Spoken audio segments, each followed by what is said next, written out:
Tonight we're here with Gregory Strout, also known as Greyhawk,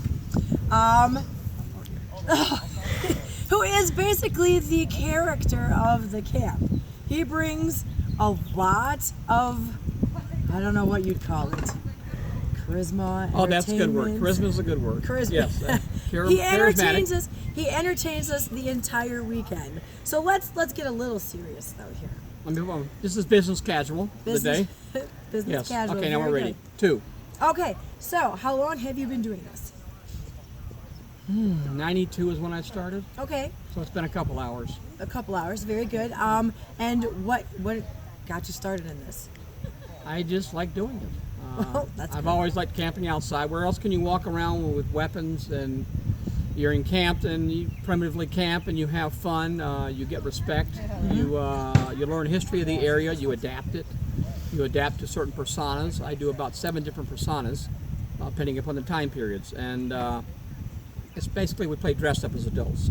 Yeah, that's a good way of putting it. Now and with the historical ties into it. Sure. So that does, because if you use humor, you can adapt kids. School day kids come in, they like that. They don't want to see the gruff, they want to have the humor, then it opens their minds up. Makes them want to actually Yes. engage you at that point. Yes. So what types of personas do you do? I do as semi-native because I'm half. Okay. And I like this. Teepees weren't prominent in this area, but they were here. The wigwams, as you saw earlier, would have been something more dominant. But if they traveled, this is a longer-term camp. If you traveled, you would go to a smaller camp, usually not as big as this. Depending upon what time period, it would be canvas or skins or whatever. But it would be a portable, mobile hunting lodge. Okay. You can go away for a couple weeks, you come back, easy up, easy down. Those are very nice. If I was going to sit for 3 months, I would go back to wigwam. Sure. I've done them both. Sure. But I you like- definitely do prefer your Yes, teepee. I've got 90% of my time camping been in teepees. Okay. They're easy up and down for me. The hardest thing about a teepee is how do you carry the poles? Right. I've seen a lot of guys try them on the cars and they end up with a roof and their wife hollers at them when they go back to civilization because the roof caved in.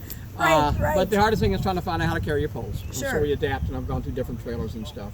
Okay. As you saw when I put it up, it's just a matter of boom, done. Right. Yeah. You know. It did not take you long No, at all. I was- And it's they were still one putting theirs up. person, Right. basically. Yeah, I've got it down to a science. Now, where are you from? I'm I live in Teresa, the suburbs of Teresa, Wisconsin, right now. Oh, very, very big area. Yes. It's it dwarfs almost the size of a third of Huracan. Okay. Very good. Yes. And why do we call you guys the Merc Camp? Well, we don't fit per se. You've always had bandits. Right. Okay, we're the polite bandits, and what we do is we basically come in. Whoever has the most coin, we protect them, give or take. We would probably be the people that would say you stuff and then turn around that night and take it back, and because you wouldn't need it anymore, depending upon how valuable. On the other hand, we would come in and defend the colonials or the army. We were hired by a lot of militia to come supply the scouting material for them and the animals for feeding. Okay. We would hunt for them. We weren't allowed to be with them because we're trash. We're the earlier peasants compared to the militia Okay. and the regular armies. Very So, good. we are what the militia would hire to train their militia. Okay. So they talk about the bad boys and evils. Well, we train those guys. That's what they say. Okay. And how do you like our new location here up in the Excellent. forest? You like your little grove of trees? Yes. I live in a grove now. A grove of trees It's a on the massive knoll. grove, and over there, my friends' constituents are in the forest. There's at least 7 trees there. But it's nice, and this would have been a typical polite way of putting us in the area. We would be on the outskirts of any encampment.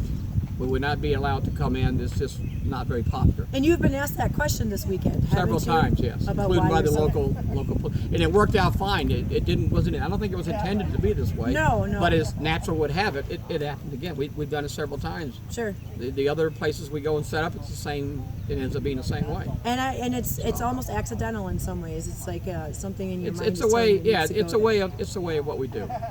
So- we've never fit in what you saw in Right. modern day terms. Would be high society. I don't think so. Would you protect them in a heartbeat? Sure.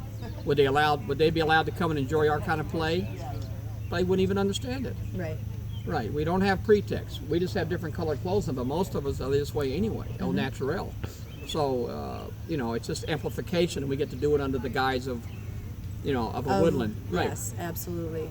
But we still do. We still honor traditions, and very much so. Your beginning Americans would have been this way. Exactly. Not so much in the towns, the colonials, but the outskirts would have. Right. So They would have adapted to the Right. different cultures that right. they If they came don't come in, across. they assimilated. They didn't come in force. Right. We're not English. Right. Yes. French would have been better at Yes, that. French were better at it. The portage, well, Master Glenn down there, Jacques would have been a prime example. Sure. He adapted and made money off the fur, so we would work. We intertwine and live with it. It wasn't as many savages as you think. The savages we thought were brought. So how long have you been part of HorrorCon Living History Days? Do you remember? It's been over a week. No. Yeah, I would say about a week too. Yeah, give or take. Yeah. Last time I remember there was this, we had it set up when I had this giant water slide in my front yard. It was great. I come out of my teepee, I could take a bath right down the slide. Yes. It was wonderful. Actually, I do think that was about a week then. Yeah, it was. 7 days. It was very weak. 6 days. Thank you. Okay, goodbye. Bye.